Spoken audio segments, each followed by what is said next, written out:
these simple techniques has a huge role in empowerment, because when you have been hurt and you are healed, and then you can heal others, that is fantastic. That's actually when the true healing process starts. And that is very possible with these simple techniques. And we have seen it also in many, many places in the world happening. In the big scale, we've been working with a lot of victims of sexual violence in the eastern part of Congo, where there has been a lot of atrocities against the civil populations, and many women have been raped. So in one of the healing centers where we've been working, we've been teaching some of these techniques.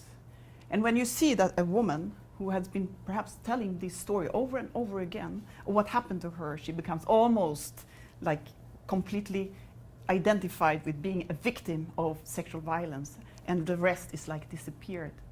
But when you can heal, and then you see that I can actually do something to heal those others who have been in the same situation, that's remarkable. And that is possible with these techniques. But also on the small scale, you can work with it in another way. Yeah.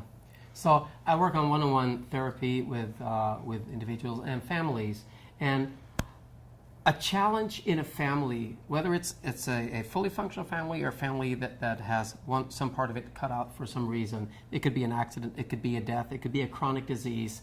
When there's that imbalance in a family, if there are small children, they will try to step in and take over. They will step in and try to take the responsibility of the absent father or the absent mother, or making everybody feel good. And it's not something you can fight. You can't really, tell a kid who's 7, 8, 9, 10, 11, 12 years old, no, you shouldn't try so hard. Just be a kid and we'll take care of the worrying, because that's not the way it works.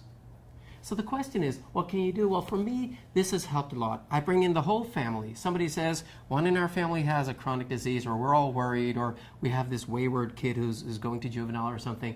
Well, bring in the whole family and show the whole family how to work with this technique on each other. It's a simple relaxation technique.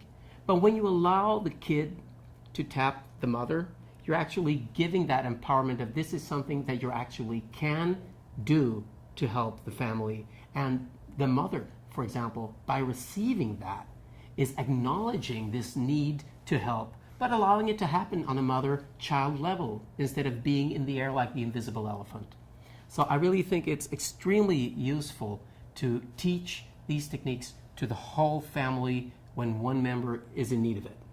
And on the individual level, for ourselves, sharing these techniques, we use these techniques all the time, and it is very empowering for each and everyone in this world to be able to regulate your own emotional status, your own emotional charge, to release it, and to be able to be present in the world, and which is of course even more important when you're working with other people who are in distress, because that makes it possible for you to be calm.